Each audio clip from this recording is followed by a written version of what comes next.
Noodle Doodle। Monkey and the bell.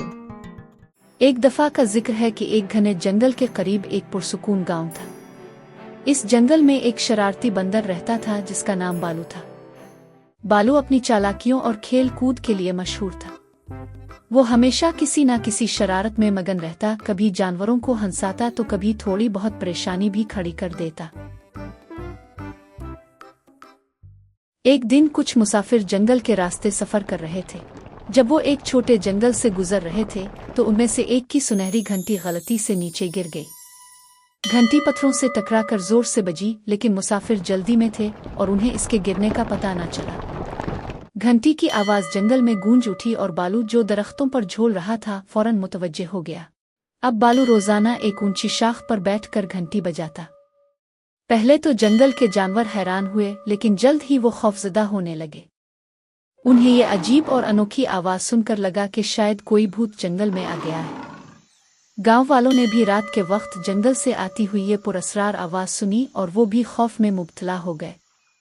Aahista Aahista ये अफवाह फैल गई कि जंगल में कोई भूत रहने लगा है। कई लोग जंगल में जाने से डरने लगे, हत्ता के बहादुर शिकारियों ने भी इस इलाके में जाना छोड़ दिया। जंगल, जो कभी चहचहाहट और खुशी से भरा रहता था, अब खामोश हो गया क्योंकि जानवर अपने अपने घोंसलों में छुप गए। गांव के एक अक्लमंद बुजुर्ग बाबा दीनू ने इस राज को हल करने का फैसला किया। वो चंद गांव वालों को लेकर दिन के वक्त जंगल में गए। वो एहतियात से चलते रहे और आवाज को गौर से सुनते रहे। जल्द ही उन्होंने एक दरख्त पर बैठे हुए बालू को देखा, जो खुशी से अपनी घंटी बजा रहा था। ये देखकर बाबा दीनू मुस्करा दिए। ये कोई भूत नहीं है, उन्होंने गांव वालों से कहा। ये तो सिर्फ एक शरारती बंदर है जिसे घंटी बजाने में मजा आ रहा है। गांव वाले खुश हो गए, लेकिन वो जानते थे कि जब तक घंटी बंदर के पास रहेगी, लोग खौफजदा ही रहेंगे। मगर बालू बहुत चालाक था। अगर कोई इसे पकड़ने की कोशिश करता तो वो फौरन दरख्त की ऊंची शाख पर चढ़ जाता और घंटी छुपा लेता। बाबा दीनू ने एक तरकीब सोची। उन्होंने कहा, बंदरों को चमकती हुई चीजें बहुत पसंद होती है। हमें इसे घंटी से ज्यादा दिलचस्प चीज देनी होगी। चुनांचे गांव वाले एक बड़ी चमकदार आईना लेकर आए और इसे इस दरख्त के नीचे रख दिया जहां बालू बैठा था। वो ऐसे जाहिर करने लगे जैसे उन्हें इस आईने में कोई दिलचस्पी ना हो। बालू ने फौरन आईने को देख लिया और नीचे उतर आया। जब इसने आईने में अपनी ही तस्वीर देखी तो हैरान रह गया। वो आईने को छूने लगा, इस पर हाथ मारने लगा और यहाँ तक कि दूसरे बंदर इनसे बात करने की कोशिश भी करने लगा।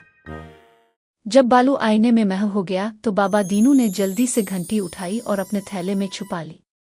बालू देर तक आईने के साथ खेलता रहा और घंटी को भूल गया। बाद में गांव वाले घंटी को वापस ले आए। जंगल में सुकून हो गया और भूत का खौफ खत्म हो गया।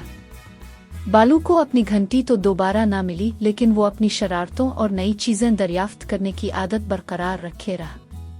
गांव वालों ने भी ये सीखा कि बाज़ औक़ात खौफ सिर्फ गलतफहमी की वजह से पैदा होता है और अक्लमंदी और सब्र से हर मसले का हल निकाला जा सकता है। यूं जंगल में दोबारा चहचहाहट कहकहे और पत्तों की सरसराहट गूंजने लगी, मगर इस बार शरारती बंदर की घंटी के बगैर।